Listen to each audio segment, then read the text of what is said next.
Are you thinking about making the move to New Hampshire? Right now, it seems like a lot of people are, and it seems to be a pretty easy way of deciding.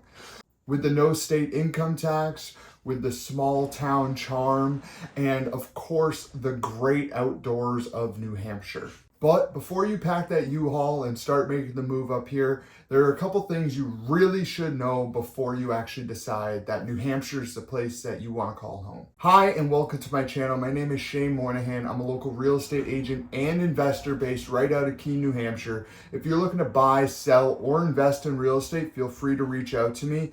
I'd be more than happy to help you through that. Or if you're a serious person that actually wants to talk to me face to face, feel free to go down below in the description. There's a link to my calendar where you can book a free 30-minute call. We can jump on, discuss your real estate goals, see how I can personalize those goals so we can actually hit them, succeed, and get you what you want, which I'm assuming if you're buying is a house.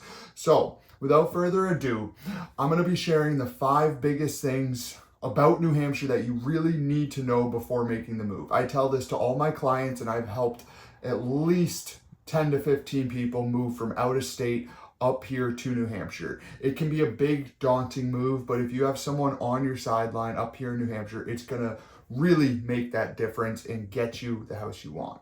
So first thing we're going to touch on is property taxes and cost of living here in New Hampshire.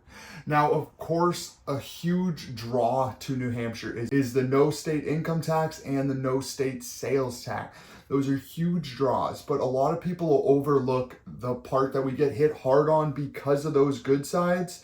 We do have a bad side, and that yin to the yang is property taxes. Property taxes can be very high here in New Hampshire compared to other places across the country. So you really want to make sure that you're paying attention to what those numbers are. Make sure that those property taxes actually fit in with your monthly budget, because it will make your mortgage most likely more than it is wherever you are, unless you're coming from some state that has really high property taxes already or really high property values, which make the property taxes really high. Because here in Cheshire County, we're taxed about 2.53% on average for property taxes, but in Keene, you're a little bit over 3%. So if you're looking at a house that's about $300,000 in Keene, expect to pay somewhere between $6,500 to $7,500 a year in property taxes, because again, we do have a high rate. So in Mass, you might be paying a lower property tax, but if you combine that with the state income tax and the actual state sales tax in Mass, you're probably going to even out, if not have New Hampshire actually come out as a cheaper state out of the two. And just before we move on to the next point, I really want to take into account when you're looking up here, one of the biggest things for cost of living on the real estate side, on the housing side, is those property taxes. Make sure when you're speaking with a lender, you're taking those into account for each house to see that, hey, this monthly payment actually makes sense for me. Now, the second thing that we're going to talk about is weather and how that actually impacts housing. So of course, New Hampshire is a state that experiences all 4 seasons, and truly all 4 seasons.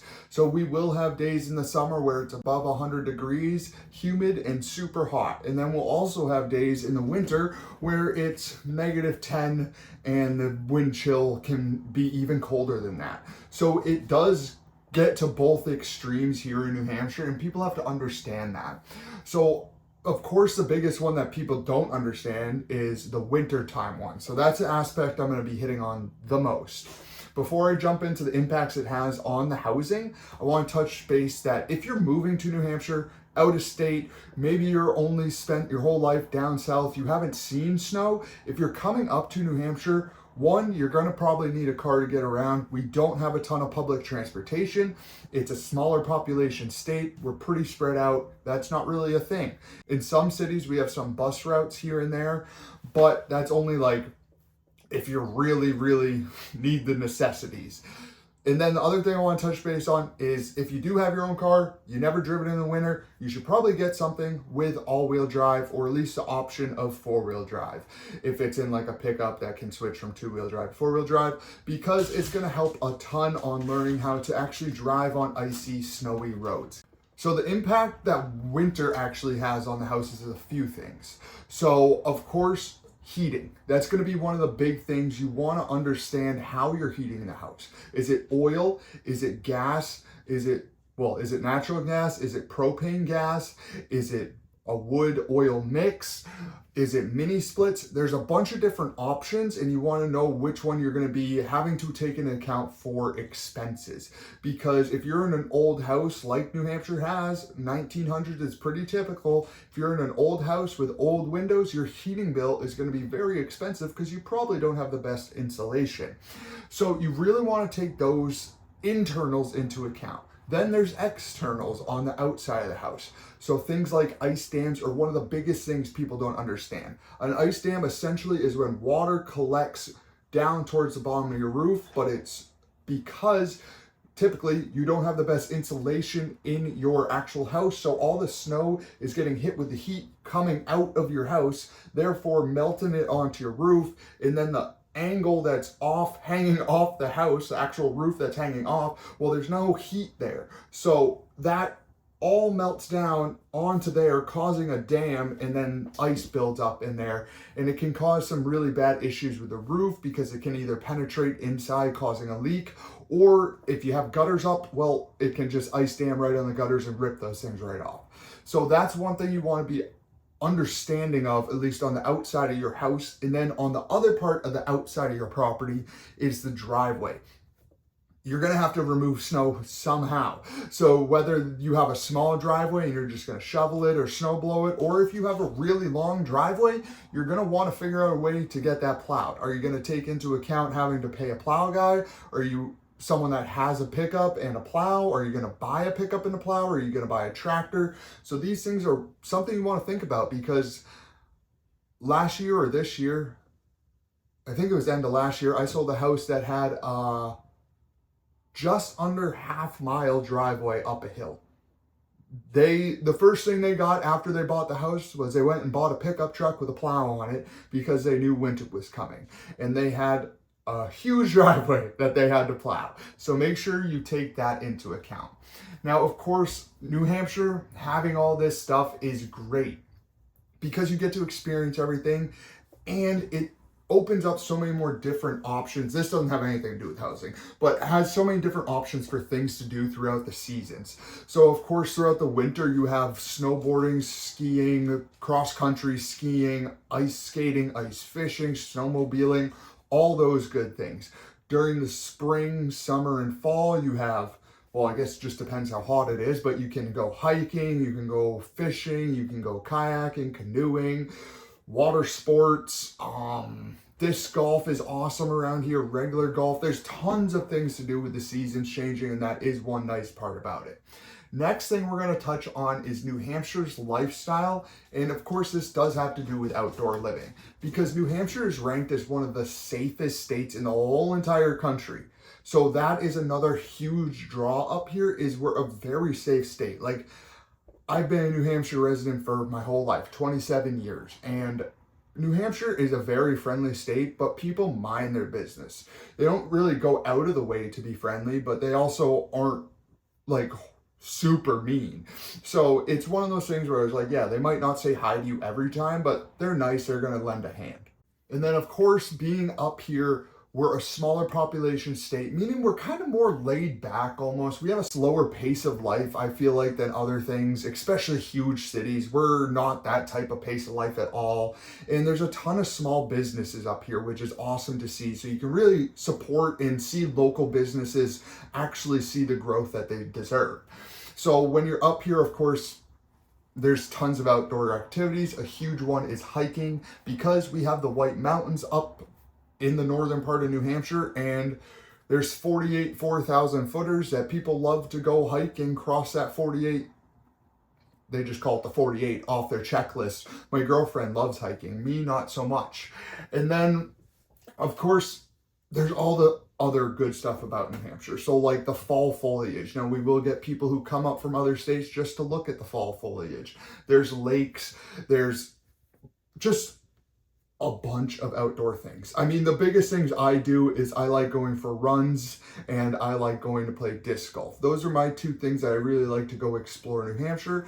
And then, of course, I used to be into fishing. That's how I used to do it. So there's a bunch of ways you can kind of explore and take in New Hampshire. And if you're someone that is thinking about moving to New Hampshire and you're coming from a big city, I really think you should either visit or really just understand how much smaller of a small town state New Hampshire is.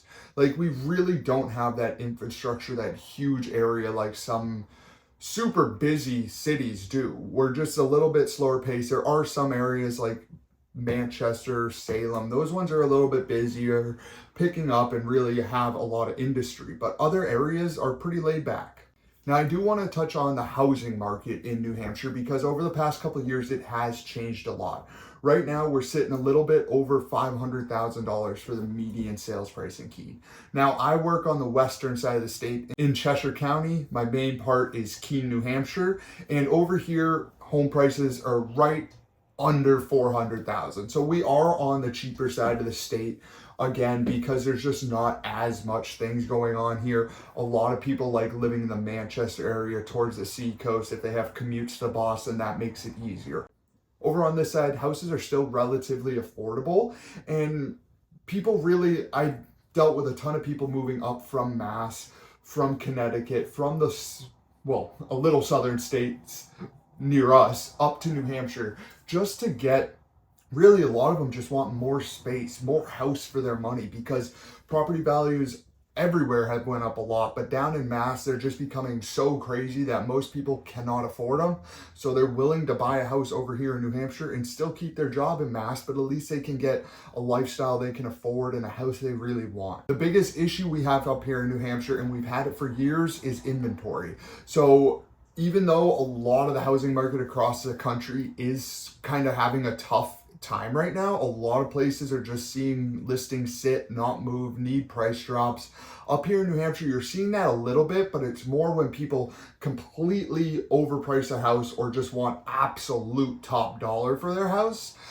But if they price it reasonably, we're still in a pretty hot housing market, especially if you're looking in that first time home buyer type range. Like if you're in Cheshire County, the $250,000 to $400,000 price mark, that's still a very, very busy, competitive market, depending on the house, of course.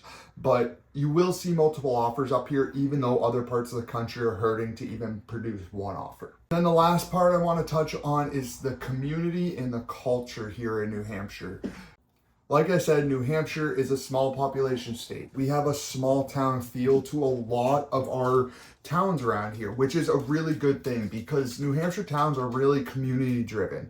So even if it's a small business that doesn't look the best from the front, I bet it's still a busy business in that town because a lot of people will support it, especially things like general stores just in the middle of a very small town, but they have the things you need, so a lot of the locals go in there just for quick pick-me-ups after work, things like that. And then when you're getting into the bigger cities, you still see a lot of community involvement. There's a lot of charities, things in Keene. There's farmer markets, Taste of Keene, which I help run with the Keene Young Professionals Network here in Keene. We put that on. It's a great festival. There's always local music. There was just a music festival last weekend. And then there's also just like Pumpkin Fest, which is a great thing that happens here in Keene. But there's festivals all over New Hampshire. And it's just a really cool way of seeing all those small towns come together as one. Hopefully all have one goal in mind. And people really up here value like independence. They value privacy and local connection. So it's kind of funny up here. Like I said, people are friendly, but they're not necessarily go out of the way to speak to you friendly. And I think that has to do with like, people want privacy up here, but they also want really strong local connections to their friends. So they love the privacy aspect, they love being independent, but they still want a nice community around, and that's something that I have found here in Keene. It is awesome. So those are the big 5 things I wanted to point out. If you are thinking about making the move to New Hampshire, the property taxes, they can be high. The weather, it can get cold. Make sure you prepare for it. Lifestyle, it's pretty slow pace, but it's a relaxing, independent, private lifestyle. Housing, it is affordable, depending on your price point, it can still be competitive, and we're always in a lack of inventory. So chances are that house prices going down are very, very low right now. And last one is community, being surrounded by that local small town feel and seeing everyone around you hopefully thrive. So if you're planning to make the move to New Hampshire, I really think, one, this is a great starting point. Watching this video, understanding New Hampshire. Maybe you plan a visit to come up here and actually experience it. Again, especially if you're coming from this big city, maybe Boston, New York, Austin, I don't know, whatever the big cities are. Make sure you actually are like, okay, I'm going from this city, which I don't really know the population of cities, but let's say one has like 4 million. You're coming to a state that has 1.2, 1.3 million. So really take the time, visit, make sure you're like, okay, this is something I want. And if you are serious about it, just feel free to reach out to me. I'd be more than happy to help, even just talk about New Hampshire. Maybe you have some pertinent questions you want to ask. You're like, I really need to know this specific answer. Feel free to reach out to me. Or if you're looking to buy, sell, or invest, just go down below in the description. There's a link to my calendar. Feel free to book a free 15, 30-minute call. We'll jump on, discuss your real estate goals. I'll give you a personalized plan on how we can achieve those, and then actually go out, succeed, and hopefully get you a house, make that move to New Hampshire. And without further ado, I'll catch you guys next week with another one.